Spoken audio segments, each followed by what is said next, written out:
आज मैं आपको एक कहानी सुनाने जा रहा हूँ जो संभावनाओं की कहानी है कि क्षमताएं असीमित हैं, उन्हें मापा नहीं जा सकता। और इस कहानी को मैं अक्सर तब सुना करता था जब मैं खुद स्टूडेंट हुआ करता था और पढ़ाई किया करता था। तो जब भी मैं पढ़ने बैठता था और जब मुझे नींद आने लगती थी तो इस कहानी को मैं पढ़ लिया करता था और मैं वापस से पढ़ने की टेबल पर बैठ जाया करता था। कहानी कुछ इस तरह से शुरू होती है। एक लड़की थी, इतनी छोटी कि उसे शायद अपना नाम भी ठीक से बोलना नहीं आता था, लेकिन उसके भविष्य का फैसला हो चुका था। उसके अपने हाथों से नहीं, उसके शरीर को देखकर। जन्म समय से पहले हुआ, प्रीमेच्योर डिलीवरी थी।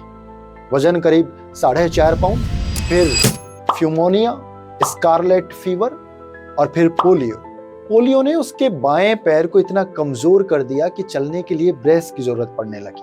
लेकिन मुश्किल सिर्फ बीमारी की नहीं थी। ये 1940 के दशक का अमेरिका था, एक ऐसा दौर जहां कई जगहों पर स्किन का कलर ये तय करता था कि इलाज आपको कहां पर मिलेगा। इसलिए उनकी मां ने उन्हें क्लार्क्स विले से नैशविले ले जाती थी।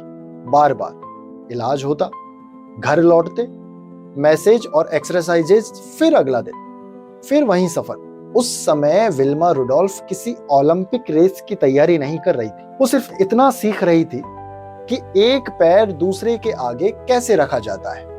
लेकिन धीरे धीरे उनके साथ एक और चीज भी चलने लगी, एक राय, एक प्रेडिक्शन कि शायद ये बच्ची कभी सामान्य जीवन नहीं जी पाएगी। डॉक्टर्स ने इसकी पहले से घोषणा कर दी थी। शरीर की चोट जितनी दिखाई देती थी उससे कहीं कम दिखाई देती थी वो राय, जो धीरे धीरे उसी शरीर से चिपक जाती थी। बच्चे ने जब इस बात को सुना तो रोते हुए उसकी माँ को बताया उसने कि माँ, मैं क्या कभी चल नहीं पाऊंगी? तो उसकी माँ ने कहा कि नहीं बेटा, कैसी बातें करती हो? तुम एक दिन चलोगी नहीं, तुम तो एक दिन दौड़ोगी और दुनिया में सबसे तेज दौड़ोगी। बोलो क्या बात करती हो माँ? कि हाँ, तो फिर तो मामा मैं ना दुनिया में सबसे तेज दौड़ने वाली धाविका बनूंगी। तो उसकी माँ ने कहा कि हाँ बिल्कुल बनना। इंसान की पहली लिमिट शरीर नहीं बनाता, उसे बनाती है दूसरों की उम्मीदें और कभी कभी दूसरों के फैसले। अगर कहानी यहीं रुक जाती तो विल्मा रुडोल्फ शायद इतिहास की किताबों में नहीं, किसी पुरानी मेडिकल फाइल का एक नाम बनकर रह जाती। लेकिन इतिहास हमेशा किसी चमत्कार से नहीं बदलता। कई बार वो सिर्फ इसलिए बदल जाता है क्योंकि कोई एक इंसान हार मानने से इनकार कर देता है। विल्मा ने वर्षों बाद याद किया कि डॉक्टरों की उम्मीद बहुत कम थी कि वो कभी सामान्य रूप से चल पाएगी, लेकिन उसकी मां ने उस संभावना को अंतिम सच मानने से इनकार कर दिया। उन्होंने बड़े बड़े वादे नहीं किए, उन्होंने बस अगला दिन चुना, फिर अगला, फिर उससे अगला और फिर एक लंबा सफर। वहीं इलाज, वहीं ब्रेस, वहीं एक्सरसाइज। दिन बदलते रहे लेकिन कोशिशें नहीं बदली। रिकवरी किसी एक सुबह अचानक नहीं हुई, उन छोटे छोटे बदलावों में आई जिन्हें उस समय शायद किसी ने नहीं माना होगा, संभव भी नहीं माना होगा। फिर एक दिन लगभग 12 वर्ष की उम्र तक पहुंचते पहुंचते विल्मा ने ब्रेस को उतार फेंका और उसने कहा कि मैं बिना ब्रेस के चलूंगी। यहीं ज्यादातर कहानियां खत्म हो जाती हैं, जैसे चल पाना ही जीत हो। लेकिन सच ये है, चलना मंजिल नहीं था, वो सिर्फ एक शुरुआत थी। क्योंकि चल सकना और दौड़ सकना, दोनों के बीच की दूरी किसी ट्रैक की नहीं होती।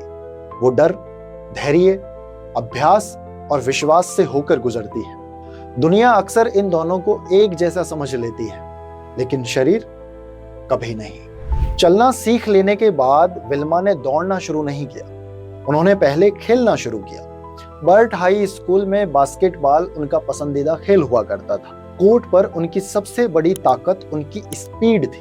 पहली बार लोगों ने उनके शरीर को किसी कमी की नहीं, एक संभावना की नजर से देखना शुरू किया। जिस पैर को कभी सहारे की जरूरत थी, अब वहीं पूरी टीम की रफ्तार बन रहा था। इसी दौरान टेनेसी स्टेट यूनिवर्सिटी के प्रसिद्ध कोच एड टेम्पल की नजर उन पर पड़ी। उन्होंने विल्मा को अपने टाइगर बेल्स ट्रेनिंग प्रोग्राम में शामिल कर लिया। यहीं ये कहानी हमें एक और जरूरी बात सिखाती है। हम अक्सर किसी चैंपियन का नाम याद रखते हैं, लेकिन उसके पीछे खड़े लोगों को भूल जाते हैं। विल्मा अकेली नहीं दौड़ रही थी, उनके साथ वर्षों की कोचिंग थी, अनुशासन था, बार बार दोहराई गई प्रैक्टिस थी और एक ऐसा माहौल था जहां उनसे ये उम्मीद की जाती थी कि वो बेहतर बन सकती है। शायद कॉन्फिडेंस भी इसी तरह बनता है, एक बड़े भाषण से नहीं, बल्कि उन छोटे छोटे सबूतों से जो हर दिन अपने पक्ष में जमा होते रहते हैं। हर प्रैक्टिस, हर बेहतर टाइमिंग, हर कंपटीशन पुरानी भविष्यवाणी को थोड़ा और कमजोर कर देता है। धीरे धीरे शरीर नहीं, पहचान बदलने लगती है। लेकिन ये भी अंत नहीं था। अब पहली बार उनके सामने वो मंच आने वाला था जहां दुनिया की सबसे तेज धाविकाएं दौड़ती थी, और वहां सिर्फ संभावना काफी नहीं होने वाली थी। साल था 1956। सिर्फ 16 वर्ष की उम्र में विल्मा रुडोल्फ पहली बार ओलंपिक गेम्स में पहुंचे। लेकिन वहां उनकी कहानी वैसी नहीं रही जैसी आज अक्सर सुनाई जाती है। उन्होंने विमेंस 200 मीटर्स में हिस्सा लिया और शुरुआती दौर से आगे नहीं बढ़ सकी। हाँ, यूनाइटेड स्टेट्स की 400 मीटर्स रिले टीम के साथ उन्होंने ब्रॉन्ज मेडल जरूर जीता। लेकिन अगर उसी दिन किसी ने उनसे पूछा होता कि क्या एक दिन तुम दुनिया की सबसे तेज धाविका बनोगी, तो उस सवाल के पक्ष में कोई ठोस सबूत मौजूद नहीं था। यही इस कहानी का सबसे दिलचस्प हिस्सा है। हम हार को अक्सर अंत समझ लेते हैं, जबकि कई बार हार सिर्फ इतना करती है कि हमारे सारे भ्रम को तोड़ देती है। मेलबोर्न ने विल्मा को गोल्ड नहीं दिया, उसने एक डर छोटा कर दिया। ओलंपिक स्टेडियम अब किसी दूर की दुनिया जैसा नहीं रहा था। वो एक ऐसी जगह बन चुका था जहां वो पहले भी दौड़ चुकी थी। अगले 4 वर्षों में कोई चमत्कार नहीं हुआ। सुबह की ट्रेनिंग, कंपटीशन, हार, सुधार, फिर वही ट्रेनिंग। धीरे धीरे टाइमिंग बदलने लगी और उसके साथ दुनिया की राय भी बदलने लगी। 1959 में पैन अमेरिकन गेम्स में उन्होंने 100 मीटर्स में सिल्वर और 400 मीटर्स रिले में गोल्ड मेडल जीता। अब उनके पास सिर्फ विश्वास नहीं था, उनके पास प्रदर्शन था, एविडेंस था। और जब किसी इंसान के बारे में लगातार नए सबूत जमा होने लगते हैं, तो एक दिन दुनिया को अपनी पुरानी राय को बदलना पड़ता है। अब अगला पड़ाव सिर्फ एक और ओलंपिक गेम्स नहीं था, रोम 1960 वो उस नई पहचान की सबसे कठिन परीक्षा बनने वाला था। 4 साल पहले जिस ओलंपिक ट्रैक पर विल्मा रुडोल्फ एक युवा धाविका थी, आज वही ट्रैक उनका इंतजार कर रहा था। पहले 100 मीटर्स उन्होंने गोल्ड मेडल जीता। फाइनल में उनका समय 11 सेकंड का रहा। हवा की गति नियमों से अधिक होने के कारण यह समय वर्ल्ड रिकॉर्ड के रूप में दर्ज नहीं हुआ। लेकिन एक बात अब बिल्कुल साफ थी, दुनिया उन्हें नजरअंदाज नहीं कर सकती थी। फिर आया 200 मीटर्स, एक और गोल्ड। अब यह भी कोई संयोग नहीं रह गया था। उसके बाद 400 मीटर्स रिले। हीट में अमेरिकी टीम ने नया वर्ल्ड रिकॉर्ड बनाया। फाइनल आसान नहीं था। बॉटन एक्सचेंज उम्मीद के मुताबिक नहीं हुआ। कुछ क्षणों के लिए ऐसा लगा कि जीत हाथ से निकल सकती है, लेकिन एंकर लेग पर विल्मा ने बढ़त हासिल कर ली थी। तीसरा गोल्ड। एक ही ओलंपिक गेम में 3 गोल्ड मेडल जीतने वाली वो पहली अमेरिकन वुमेन बनी। इतिहास अक्सर यहीं रुक जाता है। 3 गोल्ड, तस्वीरें, तालियां। लेकिन इस कहानी का सबसे बड़ा मोमेंट शायद पोडियम पर नहीं था। वो उस मोमेंट में था जब वर्षों पुरानी एक प्रेडिक्शन चुपचाप हार गई। कभी यही शरीर लोगों के लिए एक सीमा था, आज वही शरीर दुनिया की सबसे बड़ी खेल प्रतियोगिता में गति का प्रतीक बन चुका था। लेकिन इस कहानी को सिर्फ इच्छा शक्ति की जीत कह देना, सच को छोटा कर देना होगा। एक जीत में वर्षों का इलाज था, एक मां का धैर्य था, एड टेम्पल की कोचिंग थी, टाइगर बेल्स का अनुशासन था, हजारों घंटों की प्रैक्टिस थी, और वो हर छोटा कदम जिसे उस समय शायद किसी ने इतिहास नहीं माना था। शायद यही इस कहानी का सबसे ईमानदार बात है। कभी कभी इंसान अकेला नहीं जीतता, उसके साथ उस पर विश्वास करने वाले लोग भी जीतते हैं।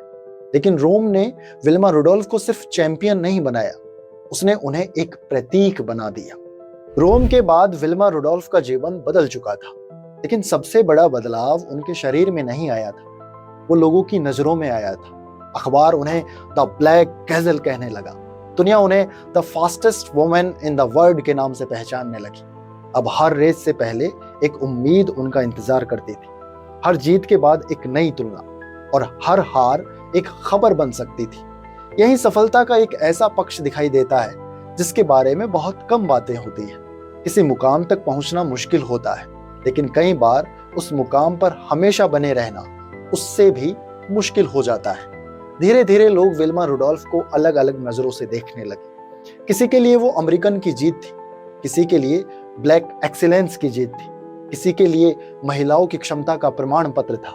हर कोई उनमें कुछ ना कुछ देख रहा था, सिवाय एक साधारण इंसान के। शायद यही प्रतीक बनने की सबसे बड़ी कीमत होती है। लोग आपको समझने की कोशिश कम करते हैं और अपने अर्थ आप पर ज्यादा थोपने लगते हैं। विल्मा अब सिर्फ दौड़ नहीं रही थी, वो उम्मीदों का बोझ लेकर साथ में चल रही थी। शायद इसी वजह से उन्होंने बहुत कम उम्र में कॉम्पिटिटिव एथलेटिक्स से संन्यास ले लिया। उन्होंने ट्रैक छोड़ा, लेकिन अपनी पहचान नहीं। उन्होंने टीचिंग चुनी, कोचिंग चुनी, युवाओं के साथ काम करना चुना। जैसे अब उनकी सबसे महत्वपूर्ण दौड़ स्टॉप वॉच के खिलाफ नहीं है, जिंदगी के साथ थी। और शायद यहीं पर एक चैंपियन की कहानी खत्म होती है, लेकिन एक इंसान की कहानी शुरू होती है।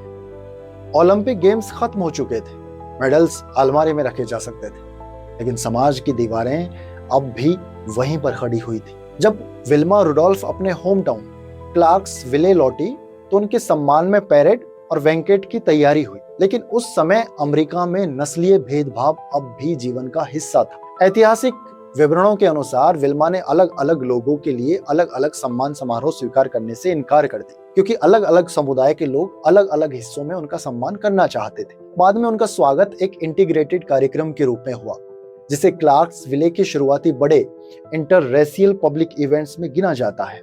ये कोई ओलंपिक फाइनल नहीं था, यहाँ कोई स्टॉप वॉच नहीं था, कोई गोल्ड मेडल भी नहीं था। फिर भी शायद यही उनकी सबसे कठिन जीतों में से एक थी।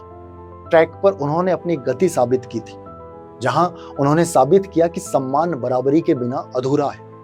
आने वाले वर्षों में उन्होंने स्थानीय सिविल राइट्स प्रयासों में भी भाग लिया, फिर टीचिंग की, कोचिंग की, युवाओं के साथ काम किया। जैसे अब उनकी सबसे बड़ी दौड़ फिनिश लाइन तक पहुंचना नहीं है, बल्कि किसी और के लिए रास्ता थोड़ा आसान करना हो।